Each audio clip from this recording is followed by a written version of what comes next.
भगवान गौतम बुद्ध ने कहा कि प्राणी स्वयं अपने कर्मों के स्वामी हैं। वे अपने कर्मों की ही विरासत पाते हैं, अपने कर्मों से ही उत्पन्न होते हैं और अपने कर्मों के बंधन में बंधते हैं। उनके कर्म ही उनके शरणदाता हैं।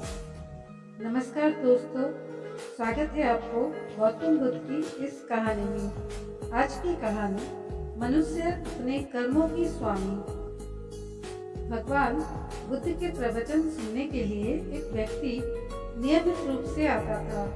ज्ञान और कर्म इस प्रकार उसे एक मार्ग हो चुका था, किंतु उसके जीवन पर कोई प्रभाव नहीं पड़ा। भगवान बुद्ध उपदेश में कहते थे कि धर्म पर चलो, अपने जीवन से राग द्वेष को दूर करो, काम क्रोध लोभ मोह और अहंकार से सदा दूर रहो। बुद्ध के उपदेशों से लोगों को बहुत शांति मिलती थी, किंतु उस व्यक्ति का मन अशांत रहता था। एक दिन उसने बुद्ध से जाकर कहा, हे प्रभु, मैं एक माह से आपका उपदेश सुन रहा हूँ, किंतु उसका तनिक भी असर मेरे आचरण पर नहीं पड़ा। मैं बहुत परेशान हूँ, मुझे क्या करना चाहिए? बुद्ध उनकी बात सुनकर बोले, तुम कहाँ के रहने वाले हो? उसने कहा, श्रीवृष्टि का। बुद्ध ने अगला प्रश्न किया, वो यहाँ से कितने दूर है? उसने अनुमान से बता दिया। बुद्ध ने पुनः जिज्ञासा प्रकट की, कितना समय लगता है? उस व्यक्ति ने हिसाब लगाकर बता दिया।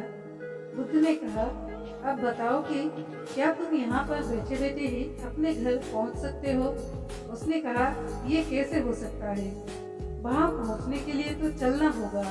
तब बुद्ध ने बड़े प्रेम से उसे समझाया, जैसे चलने पर ही पहुँचा जा सकता है, वैसे ही अच्छी बातों पर अमल करने से ही लाभ होता है।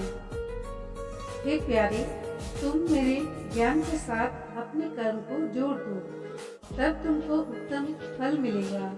उस व्यक्ति को अपनी गलती समझ में आ गई। उसने अपने जीवन में सुधार कर लिया, जिससे उसका जीवन सदाचारी बन गया। तो दोस्तों, कैसी लगी हमारी आज की कहानी? कमेंट के माध्यम से बताइए। अच्छी लगी हो तो अपने दोस्तों के साथ जरूर शेयर कीजिए। धन्यवाद।